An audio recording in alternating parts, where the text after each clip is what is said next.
I die when men are like, single women today only want men for their bank accounts and their good looks. I'm like, what bank accounts? What good looks? What are you talking about? What are you talking about? Like, what is this mirage that you're feeding to me? Like, find me a man who's like nice and funny and smart and hot and rich. Like, find me that man. I mean, they do exist. They're gay. They're gay men.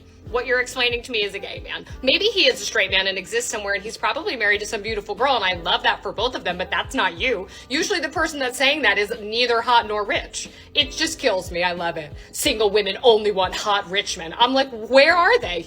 You're ugly. What are you talking about? It's crazy. Give me some money.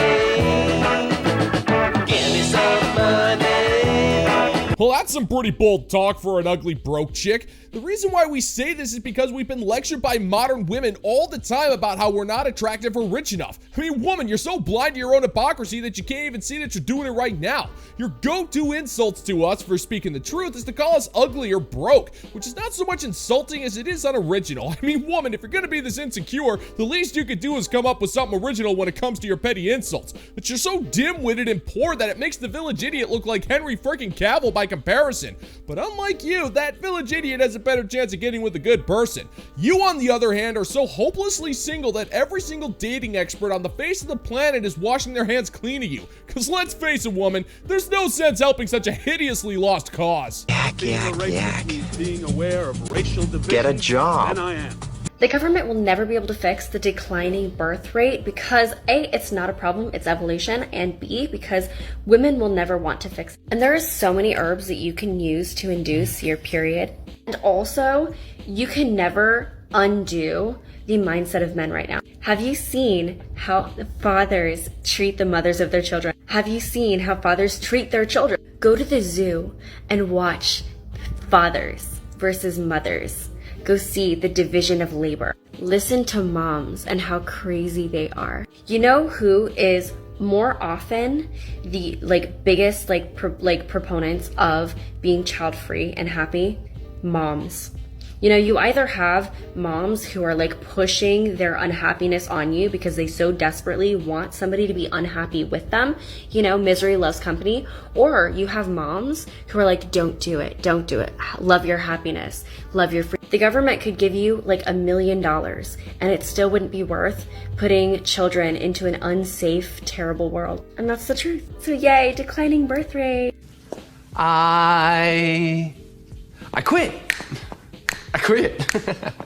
I quit. You know, I've never claimed to be a science bro, but at the same time, I don't see how women refusing to have children is somehow a sign of evolution. I mean, would you care to explain that? Because I was always under the impression that in order for an evolution of a species to happen, you need that species to exist in order to evolve. And you can't really do that if you're not breeding. But if that's how you want to waste your life, then be my freaking guest. But if you're not going to be a mother, then you should really refrain from talking about mothers just because you're stalking families at the zoo and consuming videos made by this rising generation of mothers who straight up resent their own children. I also find it fairly interesting that women who are just masking their contempt for their children in order to convince other women to have kids just because she wants other mothers to be miserable as she is. It's a pretty convenient argument that you don't have to prove, and it's completely unnecessary because not only are you not going to have kids, but none of us want to breed with you anyway. So you should just stop talking about it because you really don't know what you're talking about there, sister. Your intellect is as weak as your dollar. Failure is your destiny. You disrespect yourself and your nation. You are made of stupid. 3 signs that the guy that you're dating is starting to lose interest. And I know, I'm sorry to be the bearer of bad news, but you have to look out for these things so that you can get the heck out of there. Number 1, you will notice that he will start to make excuses not to see you as often. He'll be like, oh, you know, I really have this going on. I'm kind of busy with this and this and that. Yeah. If he's busy, that's code for like, I'd rather be doing something else and not you. I know, it sucks. Like, really? What the hell? So he will start to like pull away from you, but he will like try to make excuses to not see you, which is super annoying. Number 2, he will stop putting effort into little things for you, okay? Like, he won't even be thoughtful in regards to you. He sees that maybe you're struggling with, you know, something like in your house, right? He doesn't bother to help you out with that. Or he just like doesn't do the cute things that he used to do, right? That's starting to fade. Guys are pretty action oriented, and when they care about somebody, they will put in that like little tiny effort to make their life easier. So if you see that starts to pull back and he no longer has that like extra thought and attention and care, yeah, that's a huge sign that he's starting to lose interest. You're not just wrong, you're stupid. Now wait just a minute. And you're ugly, just like your mum. Well, that's where you're just wrong, sweet cheeks. The guy's not losing interest. He's already lost interest, and he has enough dignity to let you down easy. You see, he might care about you in the beginning, and he'll do all of those little things you love to prattle on and on about, but this begs the question, why should this guy do all of the little things when you're clearly not appreciative of him? What have you done to show that you're interested? Modern women love to talk about how it's the man's job to go above and beyond when it comes to dating. He must plan the dates, pay for everything, give you flowers, remember to give you compliments, write you sonnets, alleviate your crippling fear of doors, and God only knows what else. But to add insult to injury, even when he does all of those things, it's seen as the bare freaking minimum. So you're not going to show your appreciation anyway. I mean, hell, it's come to the point where he can cure freaking cancer and you'll still look at him as if he's not doing good enough. So why in the hell should this guy bother if you're just gonna take him for granted? Because I'm gonna tell you, sister, if he's not being appreciated, then you're just not worth the effort. Number 3, he also will be less affectionate with you. You try to like be all cutesy and affectionate with him, right? And he's just like super distant, or he doesn't try to give you affection back, or even then he's just like grossed out by your affection. Girl, please, that is a huge one that he is starting to lose interest. Guys are freaking like, their love language is physical touch. Of course it is. So if he's not even doing that, what does that mean? Like, that unfortunately means that he's starting to lose interest in you. So girl, right now, don't even stick with these breadcrumbs. And if he's not being honest with you, right, about his interest in you, you need to confront him. And even then, your gut knows the answer, girlfriend. Okay, so the biggest sign, as an honorable mention, your gut knows before you do. So please don't put up with this like nonchalantness. You deserve so much more than that. Don't be with a guy who's not going to be honest with you, who's not going to be upfront with you, and just let him go. There's going to be guys out there that are going to be obsessed with you, and that's what you want in life. So don't put up with that BS, okay? I love you. See you next time. Not scientifically possible! Hey woman, what difference does it make? If he slowly pulls away, ghosts you, or hits you both barrels with honesty, you're gonna react the exact same way, with unhinged emotions and an overwhelming desire to want to hurt his feelings. You've set this guy up for failure and then you get pissed off at him when he ultimately fails. I got me a question for you there, sweetheart. You say that men's love language is touch, and yeah, I'm gonna give you that one. Men are so touch-starved that even a legitimate hug from someone who cares about him is so rare that we remember that last one with stunning detail. And if that's the case, then why does that disgust you? It's all in the language that you're using there, darling. You say a man's love language is touch because of course it is. You make it sound like it's a bad thing, and if touching a man is such a chore, can you really blame him when he doesn't want to be touched by you? You don't want to touch him. You just do it out of some begrudging obligation. And here's the thing, if you're going to do that to a guy, he can definitely tell. And if it's not real, he's not going to want to be around you. He's going to feel disgusted with himself, and who can blame him? You're so toxic that we could take a shower for 6 weeks straight and still feel unclean afterwards.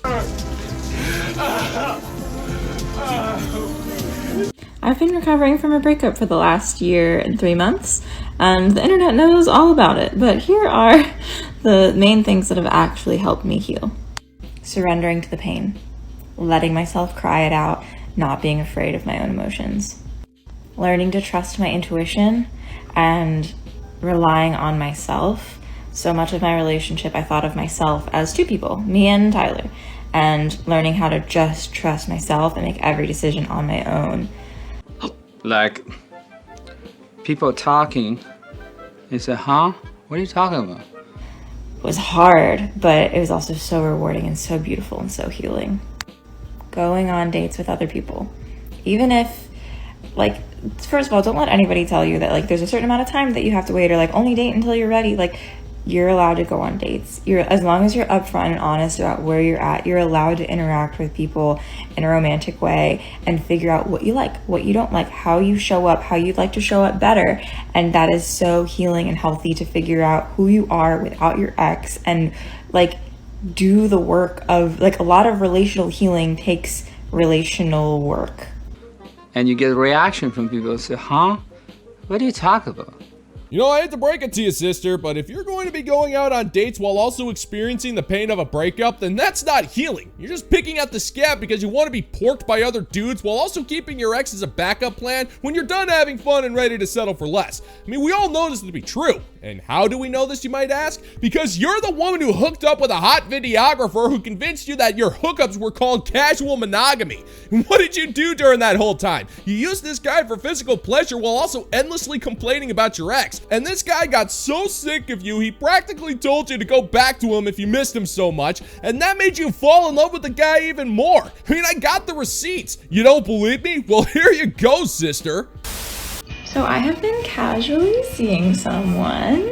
And guys, casual monogamy is where it is at, let me tell you. The guy I'm seeing just told me he would understand if I chose my ex over him, and somehow that makes me like him more. He says, Ellie, you're really intelligent, you're really emotionally intelligent, you know what is best for you, and if you thought that what was best for you was being with Tyler, I would want what's best for you. So you're not healing from a thing, darling. You just want to keep your ex-boyfriend as an emotional crutch as you go after the guys you really want but can't keep. So stop with the whole healing journey crap. Nobody's buying it. Journaling every day, sharing your experience, diving into your experience, deeply understanding your experience. If you are avoiding the pain, it is going to build up and make it worse. Letting yourself fall apart in the romantic category and building yourself up in all of the other categories of your life. Focus on your health, focus on your career, focus on your hobbies, your friendships, your dog, like all the other areas of your life are able to improve right now. Let the romance part just be a mess for a while. Be kind to yourself. You're becoming a whole new version of yourself. Be kind to every past version of yourself. Hug yourself, comfort yourself, figure out ways to love yourself and give yourself what you wanted from your partner. And all the good, like, reprogramming stuff, EFT tapping, affirmations, meditation, yoga, journaling, like, all of that, like, it sounds silly at first, but it really, really helps.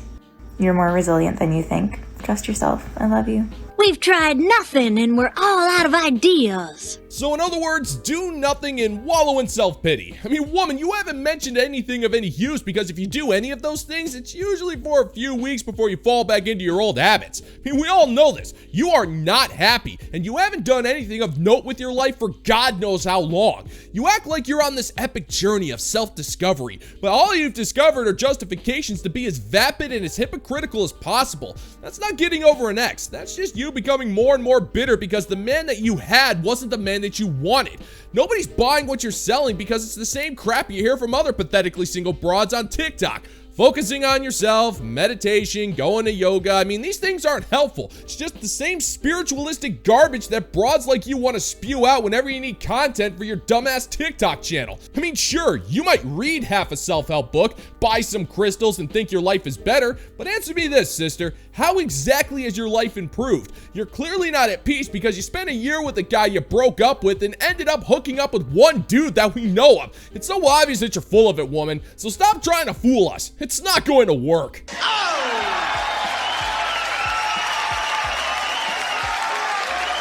Special shout out to the fine members of the Bounty Board over on Patreon. These guys are like a finely crafted root beer. They're made of the finest of stuff and always smooth no matter the time of year.